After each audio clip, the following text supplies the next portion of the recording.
This is Daily Armenia, ＳիվիլNeթ's daily news digest. Here's what's making headlines in Armenia today. The bill on launching a process for Armenia to join the European Union was approved by a parliamentary committee during an extraordinary session today, passing it on to a second and final reading for the full parliament to vote it into law. Committee Chairman Armenian noted that the bill underwent editorial changes, including the removal of the wording expressing the united will of the people of the Republic of Armenia from its preamble. The parliamentary debate on the EU accession process began last month, following an initiative by the civil society movement Eurovote, led by pro-Western non-parliamentary forces, which collected 60,000 signatures to submit the proposal. The Armenian government endorsed the bill earlier in January before forwarding it to parliament. It passed a first reading on February 12th, while the final vote has yet to be scheduled. Prime Minister Nikol Pashinyan has expressed his support for the bill, but cautioned that it should not be interpreted as a formal application for EU membership, as such a decision would require a nationwide referendum.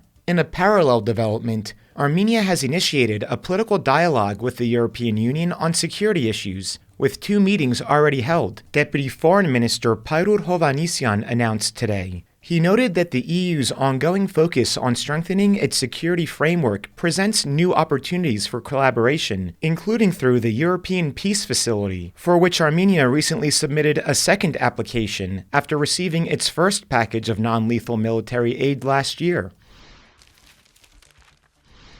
Armenia is open to discussing a new mandate for the EU observer mission if a normalization agreement with Azerbaijan is signed and lasting stability is achieved, Hovhannisyan said during a press briefing in the National Assembly today. The future of the mission has been the subject of much speculation since Armenia agreed to the text of the deal earlier this month, as it states there will not be third-party forces at the border. However, Hovhannisyan emphasized that there is currently no need to revoke the mandate of EU observers, arguing, if we are talking about third-party forces, do EU observers constitute a force? This is a monitoring mission. Logically, such demands should not arise from Baku, but of course, it is difficult to speak of trust.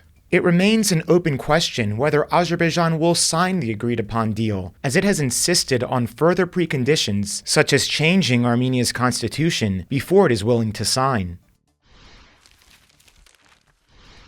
Armenia's football federation is in damage control mode after the national team suffered 2 stinging losses to Georgia over the weekend. After a 1-6 loss last night in Tbilisi, which followed Friday's 0-3 loss in Yerevan, Federation President Armen Melikbekyan and team captain Varazdat Haroyan released a joint statement apologizing for the situation. We sincerely apologize to the public for these results. However, after extensive discussions, we promise to move forward despite the current negative perceptions surrounding football. We are prepared to overcome all difficulties, resolve internal issues, and present ourselves at a completely different level in June. They said they would do everything possible to be a well-prepared and competitive team during this autumn's European qualifiers for the World Cup. After a loss in October, the Football Federation dismissed head coach Alexander Petrakov, who was not replaced until February, with the appointment of John Van 't Schip.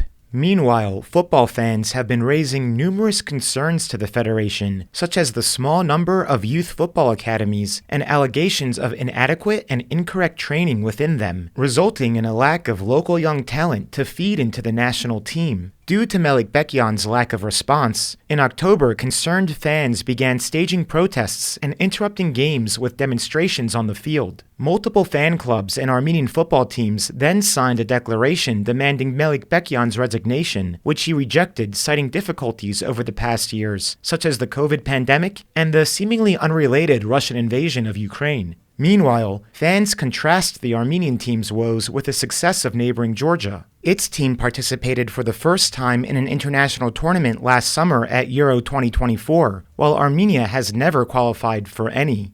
Tensions have continued to simmer, with 9 protesters arrested earlier this month when they stormed the field during an Armenian Premier League match to demand Melikbekyan's resignation, for which they were charged with hooliganism. With this weekend's losses, the crisis within Armenian football is becoming harder to ignore. Check out our interview with Dr. Mustafa Aydin, a professor of international relations at Kadir Has University in Istanbul, who spoke with us about how Turkey views the South Caucasus, and in particular, the ongoing normalization attempts with Armenia. You can find a link to the broadcast in this video's description. And finally, the CivilNet number of the day is 80. That's the amount of Armenian aid in tons that has reached Aleppo through the temporarily opened Margara border crossing on the Turkey-Armenian border, according to the Syrian Sana news agency. This is only the second time since independence that the Turkish border has temporarily opened for a specific purpose, but a more general opening to diplomats and citizens of third countries, as agreed upon by the governments 3 years ago, has still yet to materialize.